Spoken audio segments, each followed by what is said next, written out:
ये मदरसा शब्द ही विलुप्त हो जाना चाहिए। जब तक ये मदरसा दिमाग में घूमते रहेगा तब तक बच्चा को भी डॉक्टर इंजीनियर नहीं बन सकता है।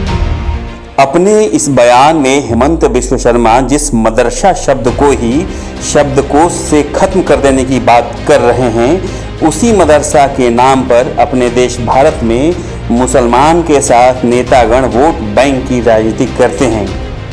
आजकल मदरसों का मामला कुछ ज़्यादा ही गर्म है।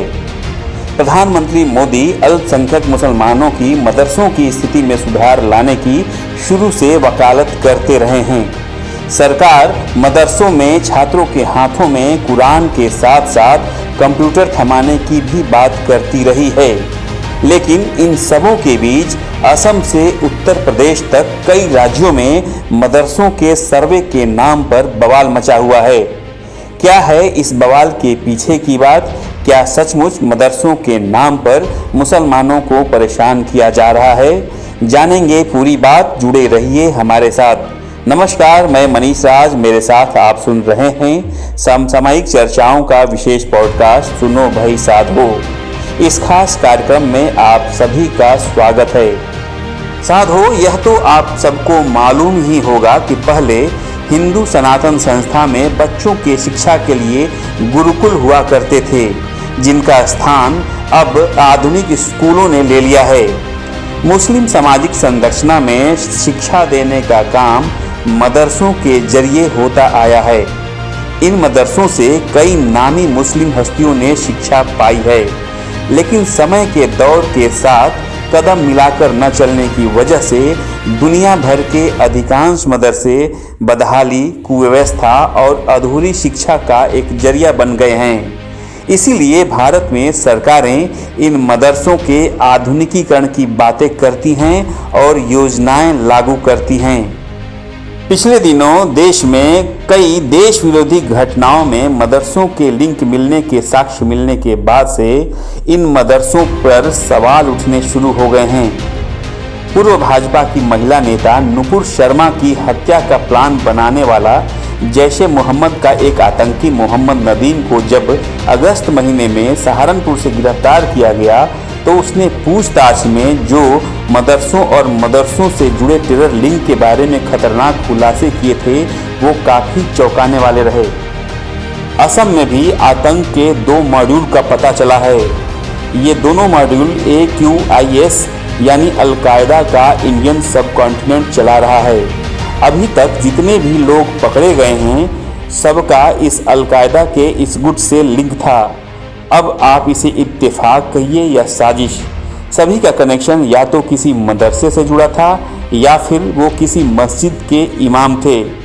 और यही वजह है कि असम के मुख्यमंत्री हेमंत बिश्व शर्मा ने असम के ऐसे मदरसों के खिलाफ युद्ध छेड़ दिया है जिनके ISI या अलकायदा के लिंक सामने आ रहे हैं। हेमंत बिश्व शर्मा अब खुलेआम कह रहे हैं कि मैं मदरसा नहीं, अलकायदा के कार्यालयों को ध्वस्त कर रहा हूं। कई जगह तो असम की गांवों की मुस्लिम जनता ने ही आतंक के इन केंद्र रहे मदरसों को नेस्तनाबूद कर दिया। असम में हेमंत बिश्व शर्मा के इस कदम की मुस्लिम नेता कड़ी आलोचना कर रहे हैं। असम का विवाद अभी जारी ही था कि उत्तर प्रदेश की योगी सरकार ने राज्य में सभी मदरसों का सर्वे कराने का फैसला किया है। सरकार ने राज्य के सभी गैर मान्यता प्राप्त मदरसों का सर्वे 5 अक्टूबर तक कराकर सर्वे रिपोर्ट शासन को 25 अक्टूबर तक भेजने का निर्देश दिया है। योगी सरकार के गैर मान्यता प्राप्त मदरसों का सर्वेक्षण कराने के पीछे मकसद यह है कि मदरसों की शिक्षा बेहतर कैसी बनाई जाए। सर्वे में यह पता लगाया जाएगा कि मदरसों का वित्त पोषण यानी फाइनेंस उन्हें कहां से मिल रहा है, किस जिले में कितने गैर मान्यता प्राप्त मदरसे हैं और किस मदरसे में कितने बच्चे तालीम हासिल कर रहे हैं। यह बात सही है कि गैर मान्यता प्राप्त कई मदरसे शिक्षा देने की जगह बच्चों के दिलो दिमाग में कट्टरता की फसल सींच रहे हैं। सरकार सभी मदरसों को अपने संज्ञान में लाने की योजना बना रही है ताकि किसी भी योजना का लाभ सही तरीके से समाज के सभी वर्गों को मिल सके, यह निर्धारित किया जा सके। मदरसों में नई शिक्षा नीति के लागू किए जाने की भी बात सामने आ रही है। यदि ऐसा होता है तो मदरसों के जरिए राज्य को शिक्षकों की बड़ी मात्रा में जरूरत होगी, जिससे सबको फायदा होगा। मदरसों में शिक्षा पाने वाले बच्चों का शिक्षा स्तर भी काफी सुधरेगा। लेकिन इस मुद्दे पर राजनीति बदस्तूर जारी है।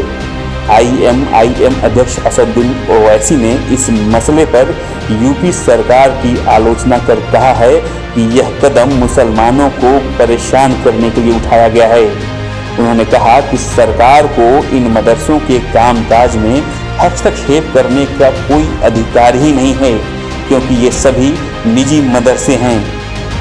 गौर करने वाली बात यह है कि ओवैसी जैसे नेता जो भारत की मुस्लिम जनता के रहनुमा बनने की दुहाई देते हैं, उन्होंने खुद कभी मदरसों में शिक्षा नहीं पाई। खुद ओवैसी हैदराबाद के सबसे महंगे अंग्रेजी मीडियम के स्कूल में पढ़े हैं। लेकिन सरकार जब मदरसों और मदरसों में दी जाने वाली शिक्षा को सुधारने की कवायद करती है तो तथाकथित मुस्लिम नेताओं को यह बात अखरती है। उन्हें लगता है कि उनका वोट बैंक छिन जाएगा। लेकिन जमाना अब तेजी से बदल रहा है। अब मुस्लिम कौम के अंदर से ही आवाजें उठने लगी हैं मदरसों में सुधार की। शहर में नौकरी करने वाले मुस्लिम परिवार तो अब अपने बच्चों को अच्छे स्कूलों में एडमिशन करवाना चाहते हैं। वह मदरसे की शिक्षा से अपने बच्चों को दूर ही रखना चाहते हैं। गाँवों में, कस्बों में भी मुस्लिम समाज यह समझ गया है कि यदि बच्चों को आगे बढ़ाना है तो मदरसों को भी आगे बढ़ना ही होगा। ऐसे में मदरसों में बदलाव जरूरी है और हो सकता है कि आने वाले भविष्य में सभी मदरसे एक दिन आधुनिक स्कूलों का रूप ले लें। और जैसा कि असम के मुख्यमंत्री हेमंत बिश्व शर्मा चाहते हैं कि मदरसा शब्द ही खत्म हो जाए, एक दिन देश के सभी मदरसों का अस्तित्व ही विलीन हो जाए। आज के लिए बस इतना ही। आपने अभी तक चैनल या पेज को सब्सक्राइब नहीं किया है तो जरूर करें। आपको हमारा पॉडकास्ट कैसा लगा इस बारे में कमेंट कर सकते हैं, इसे लेकर सुझाव दे सकते हैं। सुनो भाई साधो में मैं फिर मिलूंगा एक नए मुद्दे से आपको रूबरू कराने। तब तक के लिए आज्ञा दीजिए। नमस्कार, आपका दिन शुभ हो।